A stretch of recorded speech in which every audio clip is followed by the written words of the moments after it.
अस्सलामुअलैकुम स्टूडेंट्स, आज जो हम टॉपिक डिस्कस कर रहे हैं एक्सक्रीशन इन ह्यूमंस का है।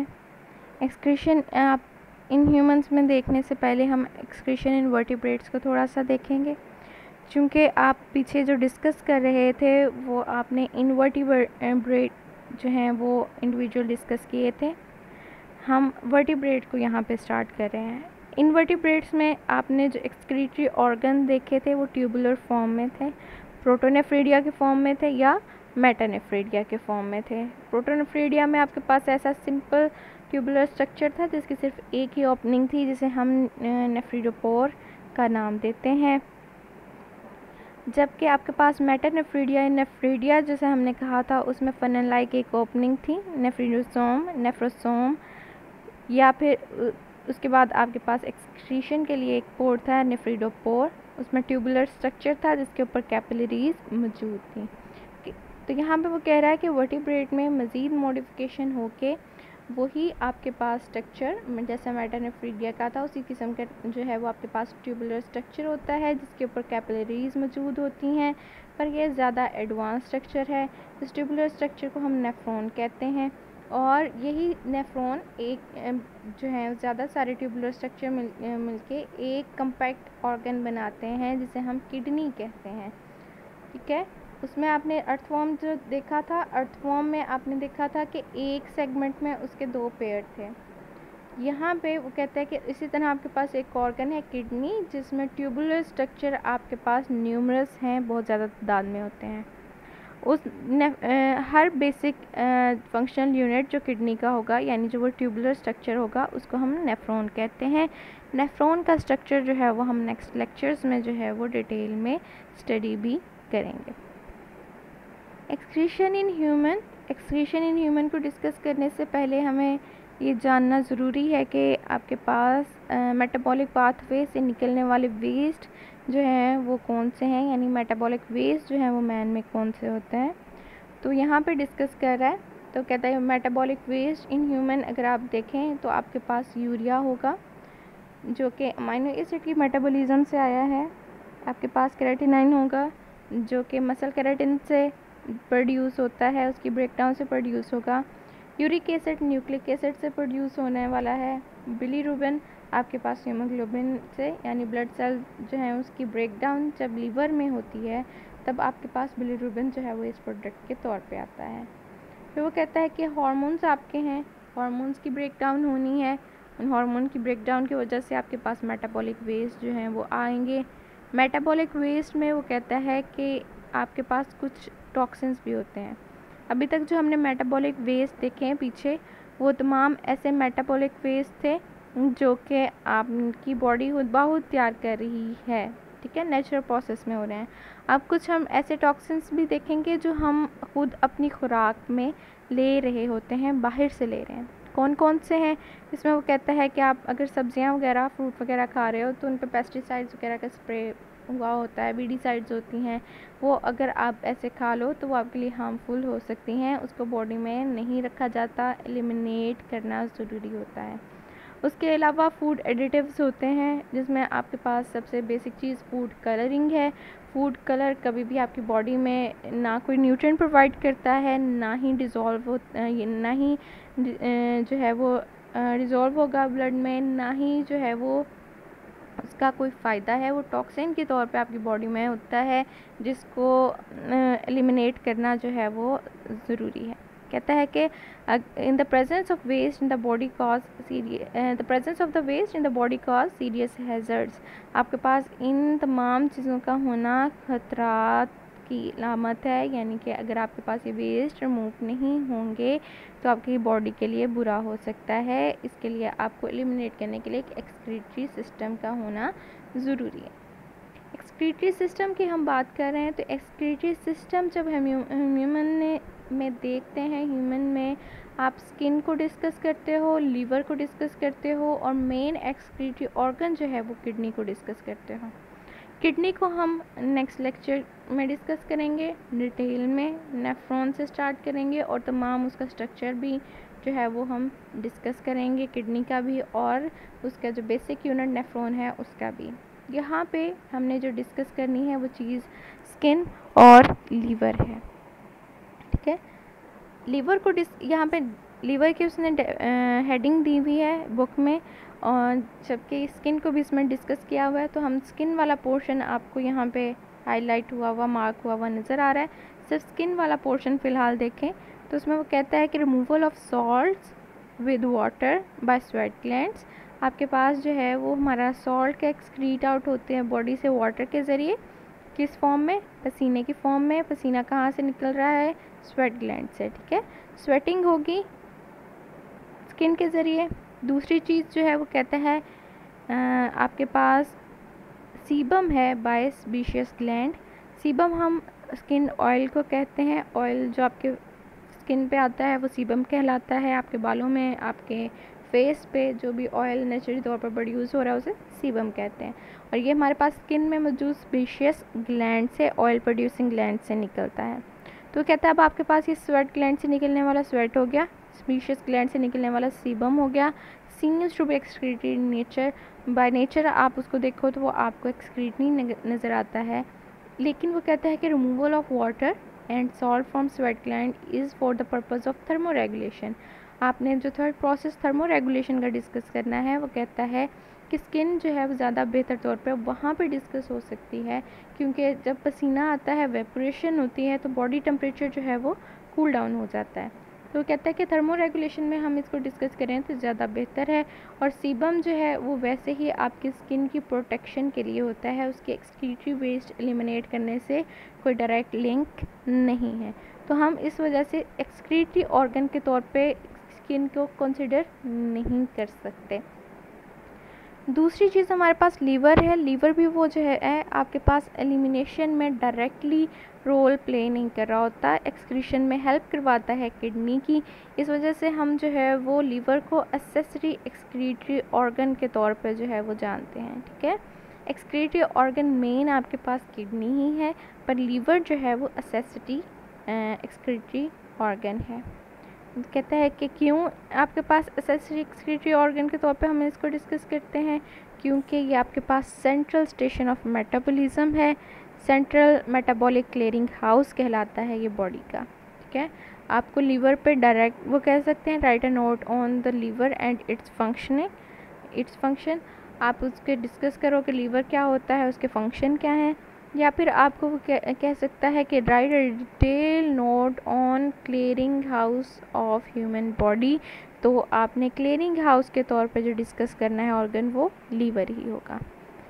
क्यों आप इसे क्लियरिंग हाउस कहते हैं, वो कहता है कि लीवर जो है वो हेमोस्टेसिस में जो है वो बहुत रोल प्ले करता है, क्योंकि लीवर जो है वो किडनी के एक्सक्रीटरी रोल को सपोर्ट कर रहा होता है बाय डिटॉक्सिफाइंग केमिकल पॉइजन्स को डिटॉक्सिफाई करेगा। उसके अलावा जो है वो अमोनिया जो कि बहुत ख़तरनाक होता है बॉडी के लिए, उसको यूरिया या यूरिक एसिड में जो है वो चेंज करेगा। अब हमने यहाँ पे जब यूरिया और यूरिक एसिड की बात की तो यहाँ आपको पता है लीवर में जो है वो आपके पास यूरिया साइकिल हो रहा होता है। पीछे हमने यूरियोटैलिक वगैरह जब डिस्कस किए थे तो हमने कहा था यूरिया फॉर्मेशन आपके पास लीवर के सेल में, ख़ासतौर पर माइटोकॉन्ड्रिया के अंदर जो है वो आपको इसका प्रोसेस होता नज़र आ रहा है। तो यूरिया साइकिल को हम जो है दोबारा से इसमें आप इसको डिस्कस करोगे, वहाँ पे भी डिस्कस करोगे। अगर आप लीवर पर नोट लिख रहे हो तो यूरिया साइकिल को डिटेल में उसी तरह से आपने डिस्कस करना है। तो कहता है कि आपके पास among the various nitrogenous waste describe earlier, urea is the principal excretory product and liver form it from the waste nitrogen. आपके पास वेस्ट नाइट्रोजन से लीवर ने एक्सक्रीटरी प्रोडक्ट के तौर पर यूरिया को निकालना है, जो कि आपके पास जो प्रिंसिपल एक्सक्रीटरी प्रोडक्ट के तौर पे हमने पीछे पढ़ा है। Metabolic pathway of the production of urea जो है उसको हम यूरिया साइकिल या ऑर्निथीन साइकिल का नाम देते हैं। इसमें आपको 2 अमोनिया 1 कार्बन डाइऑक्साइड जो है वो पूरा साइकिल चलाने में एक यूरिया का मॉलिक्यूल बनाने में ज़रूरी होता है। सबसे पहला प्रोसेस स्टेप 1 जो है वो आपने डिस्कस किया था कि एक अमोनिया जो है वो कार्बन डाइऑक्साइड के साथ जो है वो मिलता है और आपके पास ऑर्निथीन से मिलके ऑर्निथीन से मिलेगा। जब एक अमोनिया और एक कार्बन डाइऑक्साइड मिलेगा तो आपके पास कार्बोमाइल फॉस्फेट बनेगा, जो कि एक ऑर्निथीन से मिलेगा। फॉस्फेट का एलिमेंट यहाँ पे एटीपी के टूटने से आना है, एटीपी यानी कि एनर्जी यहाँ पे यूज़ हुई है। ऑर्निथीन के साथ मिलने के बाद ये सिट्रोलिन बना देगा। सिट्रोलिन के साथ एस्पार्टिक एसिड जो है वो ऐड होता है, जो कि आर्जिनिन बनाएगा 2 स्टेप के ज़रिए, एक आर्जिनोसेक्सिनेट और फिर उसके बाद आर्जिनिन। एस्पारेट जब आप इसमें ये एस्पार्टिक एसिड जब डालते हो आर्जिनिन बनता है और सिट्रोलिन से आर्जिनिन बनेगा। आर्जिनिन बनने से पहले जो है वो आपके पास फ्यूमेरिक एसिड या फ्यूमरेट जो है वो रिलीज़ भी होता है। यहाँ पे आपके पास एनर्जी दोबारा से इस्तेमाल भी होनी है।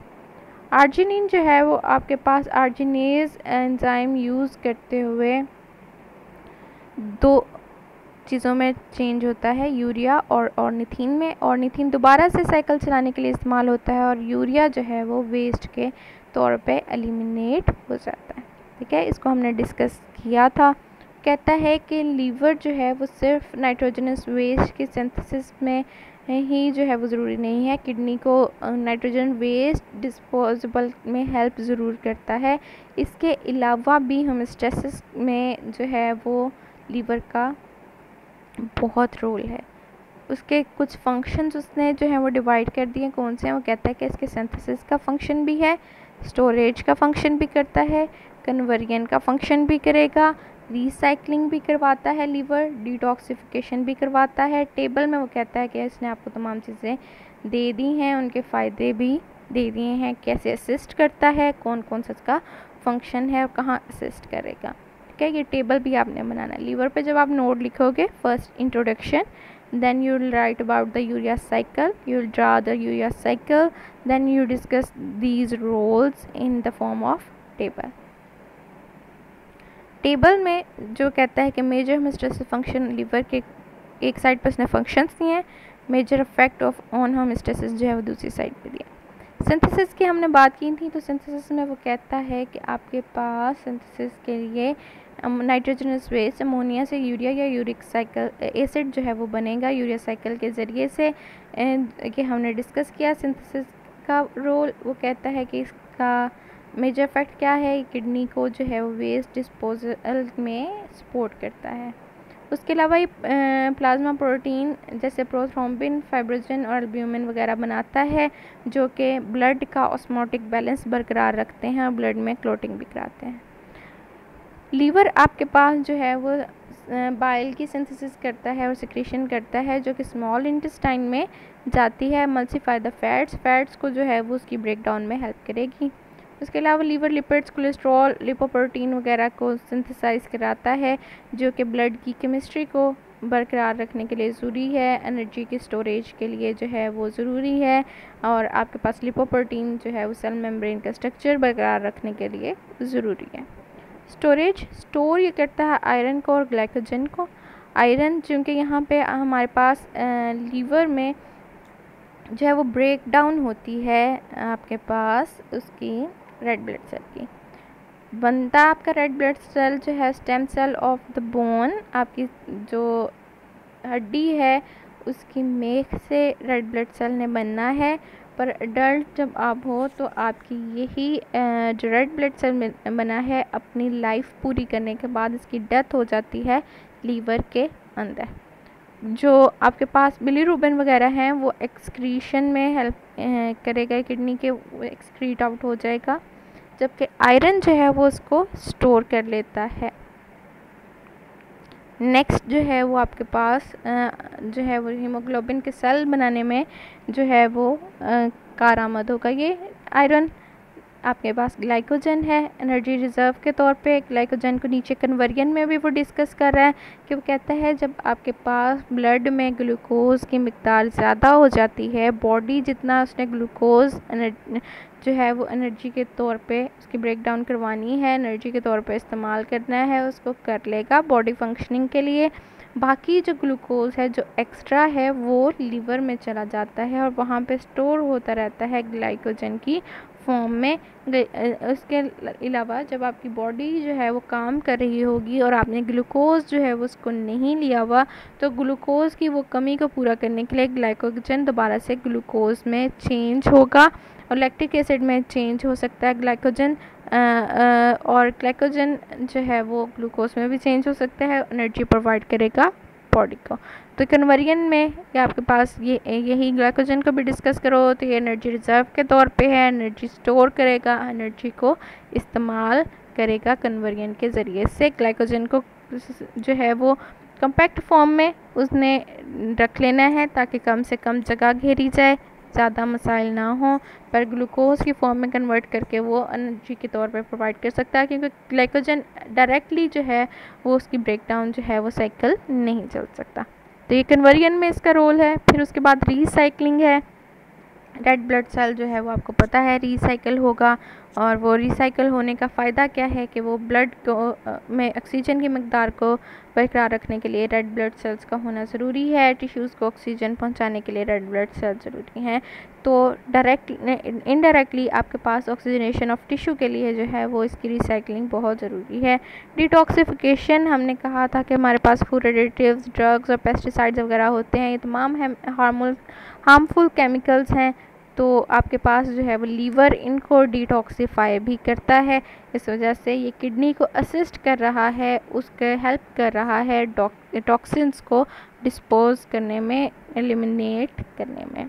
ठीक है, तो ये हमारे पास लीवर का एक पूरा नोट आपको लॉन्ग क्वेश्चन में आ सकता है 4 मार्क्स का, आपने उसमें इसको डिस्कस करना है। आज के लेक्चर में हमने देखा कि वर्टिब्रेट में हमारे पास जो है वो एक्सक्रीटरी ऑर्गन जो है वो किडनी होता है मेन, जिसका जो है फंक्शनल यूनिट नेफ्रॉन है। नेफ्रॉन को हम डिस्कस करेंगे नेक्स्ट लेक्चर्स में। उसके बाद आपने देखा था कि हमारे पास ह्यूमन में जो है वो एक्सक्रीटरी प्रोडक्ट्स कौन कौन से होते हैं, आपने बॉडी के अंदर प्रोड्यूस कौन से हो रहे होते हैं, आउटसाइड ऑफ बॉडी आप कौन से जो हैं वो टॉक्सिक एलिमेंट्स ले रहे होते हो। फिर हमने कहा था एक्सक्रीटरी सिस्टम जो एक पूरा बॉडी का ह्यूमन बॉडी सिस्टम होता है, उसमें 3 चीज़ें हम इन्वॉल्व कर रहे थे, स्किन को, लीवर को और किडनी को। किडनी को हमने डिस्कस नहीं किया क्योंकि एक डिटेल टॉपिक है जो हम नेक्स्ट डिस्कस करेंगे कुछ लेक्चर्स में। स्किन को हमने कहा था कि हमारे पास थर्मो रेगुलेशन में हम इसको ज़्यादा डिस्कस करें तो ये ज़्यादा बेहतर है, क्योंकि थर्मो रेगुलेशन ज़्यादा बेहतर तौर पे कर रही होती है। अब एक्सक्रीटरी जो है वो ऑर्गन के सिस्टम के तौर पर नज़र तो आएगी, पर इसका ज़्यादा रोल जो है वो थर्मो रेगुलेशन की तरफ है। लीवर को हमने डिटेल में डिस्कस किया, जिसमें हमने यूरिया साइकिल को डिस्कस किया।